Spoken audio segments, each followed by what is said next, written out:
महाराष्ट्राच्या उपराजधानीमध्ये सुरू आहे. अधिवेशन मला वाटतं अर्ध्यावरती आलेले आहे. उद्या संपणार का रविवारी संपणार ते आज उद्यामध्ये ठरेल. नागपूरमध्ये साधारणतः विधिमंडळाचं अधिवेशन हे विदर्भासाठी आणि साहजिकच आहे महाराष्ट्रासाठी घेतलं जातं. सोमवारपासून हे अधिवेशन सुरू झालं.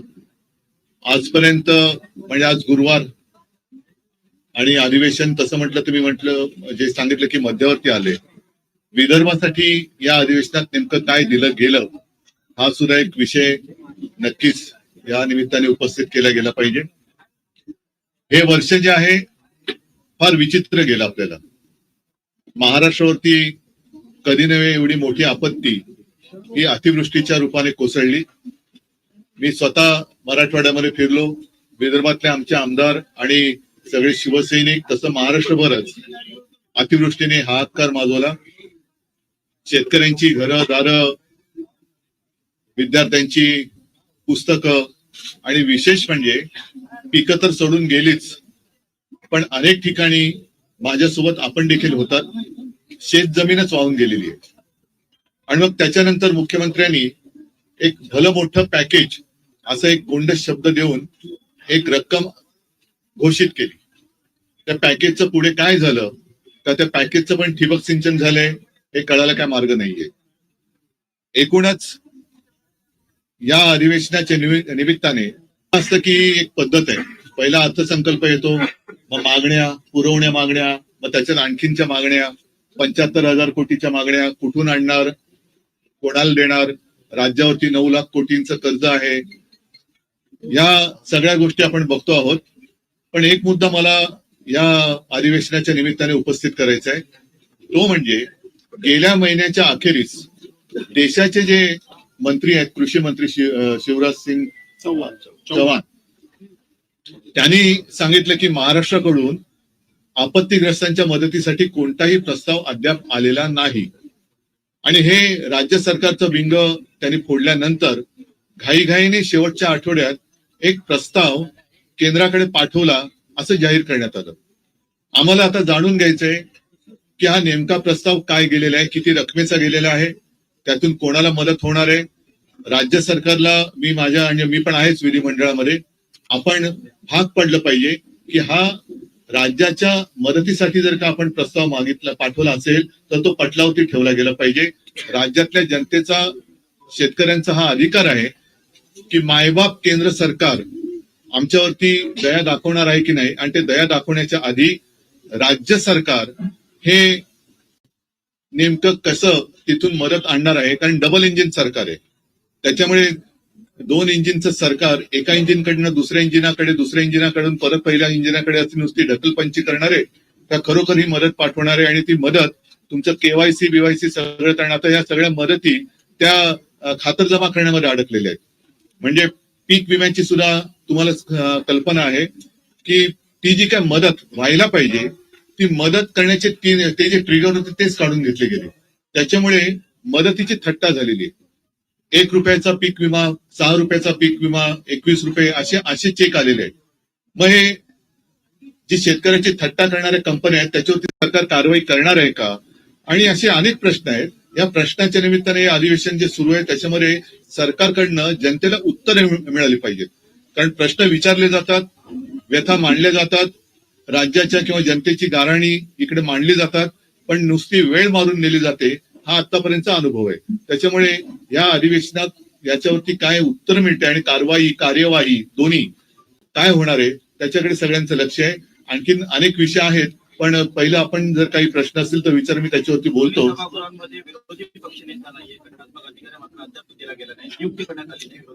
मी हे तुम्हाला का बोलायला सांगितलं कारण हे प्रश्न तुम्ही जे विचारणार आहात तेच प्रश्न जनतेच्या मनात आहेत. मी अधिवेशनाला येण्याच्या आधी सुद्धा एक 8-10 दिवसापूर्वी असं म्हटलं होतं की गेल्या वर्षीच किंवा पहिल्या अधिवेशनातच मला असं वाटतं, हो ना भास्करराव, आम्ही विरोधी पक्ष नेते पदावरती दावा सांगितलेला आहे. त्याच्यासाठी भास्कररावांचं नाव देखील दिलेलं आहे आणि अजून अद्याप काही उत्तर मिळालेलं नाहीये. त्याच्याबद्दल तो खरंच नियम आहे की नाही हे सुद्धा कागदावरती कळू शकेल, पण नियम असला काय आणि नसला काय.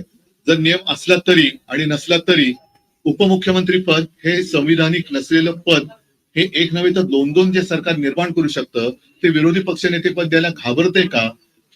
हा एक मोठा विषय. म्हणजे कोणाला तुम्ही घाबरताय? एवढं सगळं मजबूत सरकार आहे, किती 200च्या वरती जागा निवडून आलेल्या आहेत, केंद्र सरकारचा मोठा आशीर्वाद तुमच्यावरती आहे. एवढं असल्यानंतर विरोधी पक्षनेते पदाला तुम्ही घाबरताय का?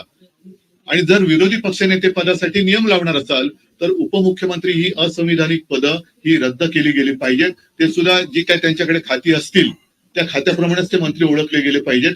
कारण भाजपच्याच लोकांनी सांगितले की नंबर 1 लाच महत्व असतं, 2 आणि 3 ला काही महत्व नसतं.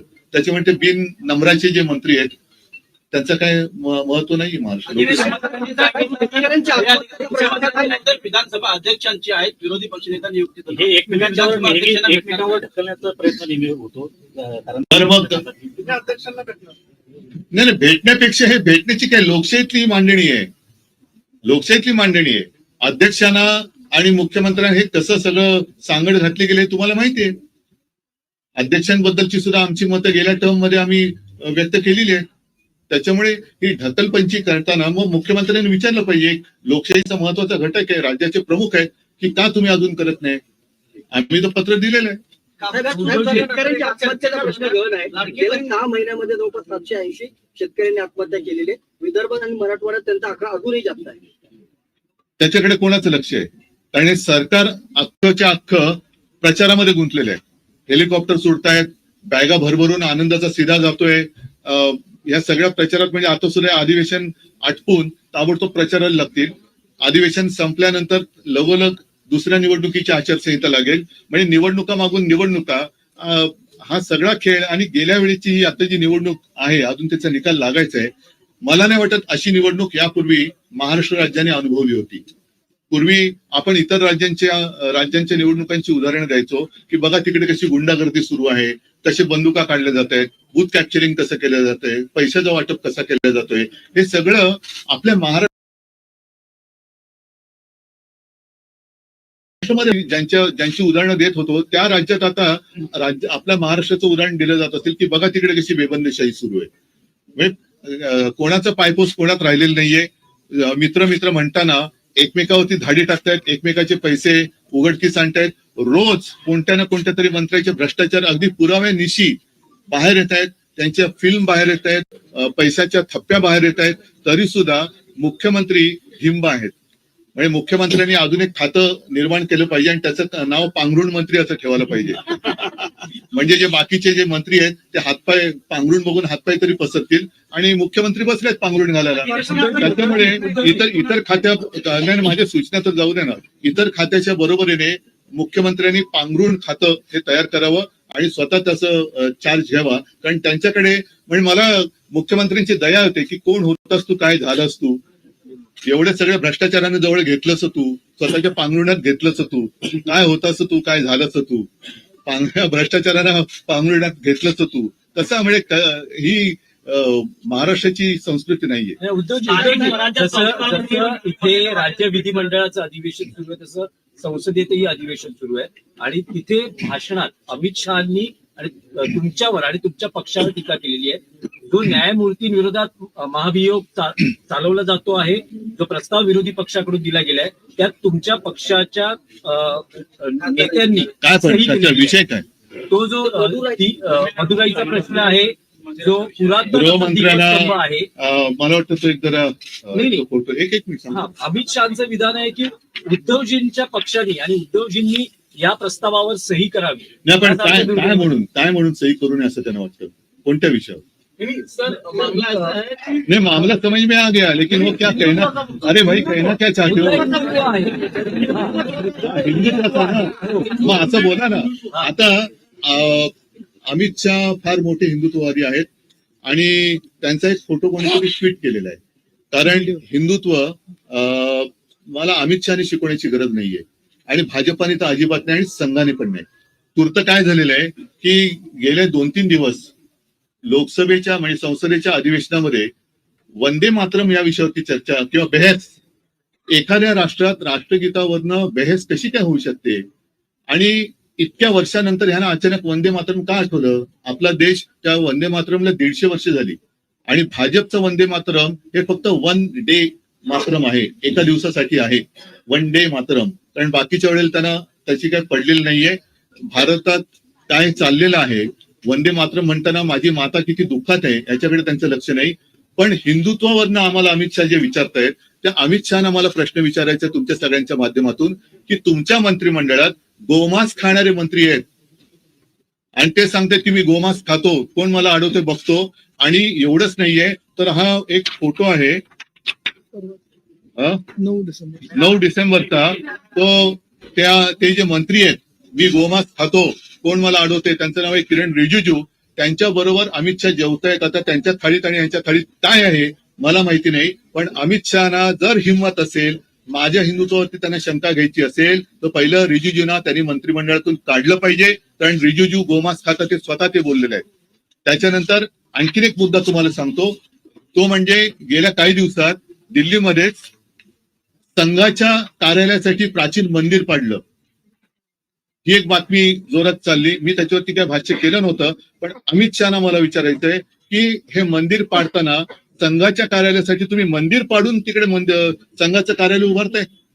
आणि त्याच्याही पलीकडे आणखीन सांगतो, ही सुद्धा गेल्या महिन्यातली एक गोष्ट आहे की मी मुख्यमंत्री असताना जणू काय म्हणजे काय संपूर्ण ती जी घटना घडली त्याला जबाबदार सरकारच आहे, अशा पद्धतीने आकाश पाताळ एक केलं गेलं होतं. तो ते प्रकरण म्हणजे पालघरमध्ये घडलेलं साधू हत्याकांडावरनं त्यांनी काही हे सोडले नाही, उद्धव ठाकरेंना आणि आमच्या सरकारला बदनाम करायची. त्या साधू हत्याकांडातील संबंधित अशा व्यक्तीला भाजपात घेताना तुमचं हिंदुत्व काय मेलं होतं? लाज वाटली पाहिजे अमित शहाना की त्यांनी माझ्या हिंदुत्वावरती शंका व्यक्त करताना त्यांच्या बुडाखाली जे काही हिंदुत्व आहे ते पहिलं बघायचं आणि मग त्यांनी माझ्यावरती आरोप केले पाहिजेत. या न्यायमूर्तींवरती ज्या काही गोष्टी आहेत ती एका केसमुळे नाहीये, त्यांची आतापर्यंतची जी काही वादग्रस्त वाटचाल आहे त्याच्यावरती काही न्यायमूर्तींनी आणि काही माजी न्यायमूर्तींनी सुद्धा आक्षेप घेतलेले आहेत. हा सगळा प्रकार एकत्र केल्यानंतर एका केसवर नाही झालेला नाहीये. आणि कधीही कुठल्याही बाबतीत म्हणजे त्या मंदिराच्या आवारात दिवा लावण्यावरून हा जो काही वाद आहे, मंदिराच्या आवारात दिवा लावला गेलाच पाहिजे, तिकडे रोषणाई, तिकडे हिंदू सण साजरे झालेच पाहिजे, उत्सव साजरे झालेच पाहिजेत, या मताचा मी आहे, माझी शिवसेना आहे. आणि हिंदुत्वावरनं अमित शहानी शिकू नये, कारण परत एकदा सांगतो की वंदे मातरम ही चर्चा त्यांनी मला असं वाटतं की संघाचे कपडे उतरवण्यासाठी घेतली की काय, कारण त्याच्यावरनं बऱ्याच काही गोष्टी आता बाहेर आल्या. अगदी ते ज्यांना देव मानतात त्या श्यामाप्रसाद मुखर्जींचे सुद्धा मुस्लिम लीग बरोबरचे काय साटलोट होतं आणि स्वातंत्र्य चळवळीमध्ये त्यांनी चले जावला कसा विरोध केला होता. फजलुल हक बरोबर बंगालच्या सरकारमध्ये ह्यांचे देव, त्यांचे देव माझे नाहीत, श्यामाप्रसाद मुखर्जी हे देशप्रेम बाजूला ठेवून कसे सामील झाले होते, हे सगळं आता आलेलं आहे. आणि 3 ठिकाणी तिकडे त्यांनी मला वाटतं मुस्लिम लीग बरोबर सरकार स्थापन केली होती आणि हे यांचे स्थापन करते, यांचे सिंध सेंट्रल प्रोव्हिन्स आणि 3 हे यांचे राजकारणातले जन्मदाते आणि ते आम्हाला हिंदुत्व शिकवायचं. त्याच्यामुळे अमित शहानी मला हिंदुत्व शिकायच्या भानगडीत पडू नये, कारण जर का आणखीन काही गोष्टी काढल्या तर बऱ्याच गोष्टी त्यांच्या बाहेर येतील. अगदी जिनांच्या थडग्यावरती कोणी जाऊन डोकं टेकलं होतं पासून बऱ्याच गोष्टी बाहेर येतील. नवाज शरीफचा केक कोणी खाल्ला होता इथपासून बऱ्याच गोष्टी बाहेर येतील.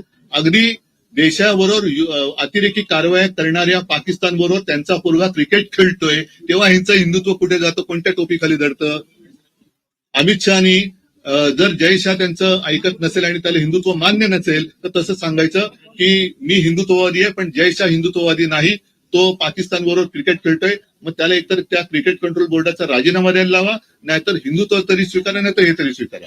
उद्धवजी आता तुम्ही म्हणाला उद्धवजी त्यावेळेला मुख्यमंत्र्यांनी असं म्हटलं सत्ताधारी सगळ्या आमदारांना की लाडकी बहीण योजनेचा यापुढे उल्लेख करू नका, जर केला तर घरात बसावं. लाडक्या बहीण या योजनेचा मी उल्लेख करणारच, कारण निवडणूक लढवताना जे वचन त्यांनी, जो एक थाप त्यांनी शेतकऱ्यांना मारली होती कर्जमुक्तीची, तीच माझ्या बहिणीनं सुद्धा मारलेली आहे. 2100 रुपये कधी करणार 1500चे, हा विषय मी काढणारच. आणि देवेंद्र फडणवीसांनी जर त्यांच्यामध्ये हिंमत असेल तर या अधिवेशनात येत्या महिन्यापासून किंवा पुढच्या महिन्यापासून नवीन वर्षापासून माझ्या महाराष्ट्रातल्या बहिणींना 2100 रुपये दर महिन्याला त्यांनी एक काय भाऊबीज म्हणा वर्षभराची ती सुरू करावी. मी 2100 रुपये कधी देणार हा प्रश्न त्यांना विचारणार आणि जर देवेंद्र फडणवीसांनी 2100 रुपये नाही दिले तर त्यांना घरी बसावं लागेल. उद्धवजी परत त्याच विषयावर आहे. तुम्ही म्हणालात की त्या मंदिरात दीप लावला गेला पाहिजे, तर आता जी प्रस्तावावर तुमच्या नेत्यांनी सही केली आहे त्या प्रस्तावाचा तुम्ही पाठिंबा काढून घेणार का? नाही, मी तुम्हाला म्हटलं तसं की एका निर्णयापुरता हा विषय नाहीये. एका निर्णयावरनं असं इम्पिचमेंट वगैरे नाही कोणी आणत नाहीये. एकूणच त्यांची जी काही वाटचाल आहे हिंदुत्वाच्या गुलाम्याखालनं त्यांनी पक्षीय अजेंड्यावर एकटा कामा नये. याचं कारण असं की महाराष्ट्रामध्ये सुद्धा त्यांच्या प्रवक्त्यांना न्यायमूर्ती म्हणून नेमलं गेलेलं आहे. कसं पाहता आपण याकडे? असा प्रश्न मी तुम्हाला विचारला तर काय उत्तर आहे तुमच्याकडे? जर तुमच्या पक्षाचे प्रवक्ते न्यायमूर्ती म्हणून तुम्ही नेमत असाल तर आम्ही तुमच्याकडनं कोणत्या न्यायाची अपेक्षा करायची? आज शिवसेनेच्या केसबाबत 4 वर्ष झाली आम्ही खेटे घालतोय का एक सरन्यायाधीश होऊन गेले, पुढचे कोण? आता सुद्धा अरे आता पुढचा कोण येणार आहे, त्याच्या पुढे कोण येणार आहे, एवढंच आम्ही करत बसायचं? नाही, पण उद्धवजी नाही, मला अमित याच्याबद्दल शहाचा तो व्हिडिओ मुख्यमंत्री देवेंद्र फडणवीस यांनी ट्विट केला. त्यांनी असं म्हटलं, कोण होतास तू, काय झालं? मी पण तेच म्हटलं त्यांना. उद्धव ठाकरे. मी पण त्यांना म्हटलेलं आहे की कोण होतास तू, काय झालंस तू, भ्रष्टाचारांना पांघरुणात घेतलंस तू. ग्रामपंचायतीमध्ये गुजरात राज्याने घुसखोरी केलेली आहे. सीमावाद तिथे देखील शिकायला गुजरात महाराष्ट्र सीमावाद. हा अमित शहाचं मी जे बोललो ना अॅनाकोंडा, हा अॅनाकोंडा आता मुंबई गिळायच्या दिशेने वाटचाल करायला लागलेला आहे आणि त्यांनी एक पाऊल पुढे टाकून माझ्या महाराष्ट्राच्या राज्यातल्या गावांवरती जसं अरुणाचलवरती चीन हक्क सांगतोय तसं गुजरात हा माझ्या महाराष्ट्राच्या खेड्यांवरती हक्क सांगतोय. आता हे कोण झाल्याचं काय झाल्याचं वगैरे जे काय आहे ना, आता यांना विचारा तुमच्या हिंमत आहे का तिकडे जाऊन उभं राहायची तुमच्या अमित शहाविरुद्ध? हे मुंबईत आणि महाराष्ट्रात राहणाऱ्या गुजराती जो समाज आहे ज्यांचं आणि आमचं काही भांडण नाही प्रकार आणि एका बाजूने महाराष्ट्र गिळण्याचा प्रकार हे सुरू झालेला आहे. मुंबईतले अनेक उद्योगधंदे यांनी गुजरातला नेले, महाराष्ट्रातले नेले आणि त्याचबरोबरीने आता हे मुंबई बळकावण्याच्या दिशेने वाटचाल करायला लागलेले. आम्ही तर हा प्रयत्न हाणून पाडल्याशिवाय राहणार नाही. सरकार काय करेल न करेल आम्हाला तशी काय पडलेली नाहीये आणि या सरकारकडनं धाडसाची तर काय आम्हाला अपेक्षा नाही.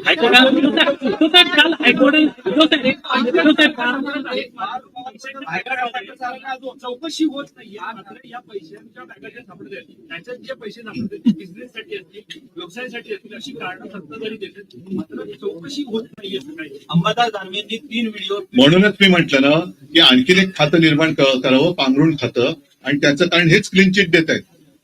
हेच क्लीन चिट देत आहेत. स्वतःच आरोप करायचे, स्वतःच क्लीन चिट द्यायचे, म्हणजे साधू हत्याकांडातल्या आरोप ज्यांच्यावरती केले त्यांना पक्षात घेतात. हे यांचं हिंदुत्व. गोवा जमीन व्यवहार प्रकरणात काल हायकोर्टानं राज्य सरकारला फटकारलेलं आहे आणि त्यामध्ये म्हटलेलं आहे की अजित पवार यांचा मुलगा पार्थ पवारवर गुन्हा का दाखल केला जात नाही या प्रकरणामध्ये. मी न्यायालय या विषयावरती काहीच बोलायचं हल्ली सोडून दिलेलं आहे. अतिवृष्टीच्या काळात 100 कोटी रुपये सीएम फंडामध्ये जमा झाले होते, मात्र त्यातून 70-80 लाखच शेतकऱ्यांना देण्यात आले. काय अतिवृष्टीच्या 70,000च शेतकऱ्यांना वाटप करण्यात आलं. अतिवृष्टीच्या काळात 100 कोटी. ठीक आहे, तुम्ही शेतकऱ्यात जाऊन त्यांना म्हणून मी पण येतो, तुम्ही पण या, आणि शेतकरी कोणाला प्रेमाने मिठी मारतो ते शेतकऱ्याला कळू दे. या अधिवेशनामध्ये कुठलेही डिक्लेअर केले नाही. सोयाबीन आणि कापसाला भाव शेतकऱ्यांना हे देण्यात येत नाही असंही त्यांनी म्हणजे बोललेलं नाही या एवढ्या मोठ्या अधिवेशनामध्ये. मी तोच- नागपूरला अधिवेशन होते आणि दुसरं महागाई आणि बेरोजगारी भरपूर आहे. ते महागाई सुद्धा वाढत राहील, बेरोजगार आहेतच. तर यावर आपलं काय? याच विषयावरती त्यांना चर्चा टाळायची आणि म्हणून ते वेडेवाकडे आरोप करतायत की जेणेकरून तुमच्या सगळ्यांची म्हणजे आपल्या सगळ्यांची दिशाभूल व्हावी आणि कुठेतरी धार्मिक तेढ निर्माण करायची. म्हणजे तुम्ही भांडत राहा, आम्ही आमचं राज्य करत राहतो, आम्ही आमचं जे काय आहे भ्रष्टाचार सुरू आहे, शांत बसा भ्रष्टाचार सुरू आहे, असं नवीन नाटक ते लिहितील आता. एका ठिकाणी सरकार असं म्हणतंय की आम्ही शेतकऱ्यांना कोट्यावधीची मदत करतोय, पण काही अशी लेखी उत्तरामध्ये सरकारने स्वतः उत्तर दिलेले आहेत की अनेक योजनांचे पैसे जे आहेत ते ई-केवायसी मुळे रखडलेले आहेत. मी तोच विषय घेतला ना. म्हणजे आता मधल्या काळात मी वाचलं कुठेतरी की मागे 2017 साली यांनी ज्या अनेक अशी नियमांची जंत्री करून शेतकऱ्याला कर्जमाफी एक उपकारासारखी जाहीर केली होती. त्याच्यात पात्र ठरलेल्या शेतकऱ्यांना लाभ मिळाला नाही त्याची माहिती, मग शेतकऱ्यांची माहिती गोळा करण्याचं हे काम सरकार करते आहे असं मला वाटतं कृषी मंत्री म्हणाले आपले. मला या सगळ्या मंत्र्यांना प्रश्न विचारायचे की तुम्ही स्वतःला शेतकऱ्याची मुलं समजता, मग बापाची चौकशी कशी करू शकता? बापाची चौकशी करता, शेतकऱ्याची मुलं आहात ना. मी याच सभागृहामध्ये शेतकऱ्यांची कर्जमुक्ती करून दाखवली होती आणि ती मी अंमलात आणून दाखवली होती. मी कोणती चौकशी केली नव्हती, कोणत्याही अटीतटीचा सामना शेतकऱ्याला करायला लावला नव्हता आणि मी कोणी न मागता कर्जमुक्ती करून दाखवली होती.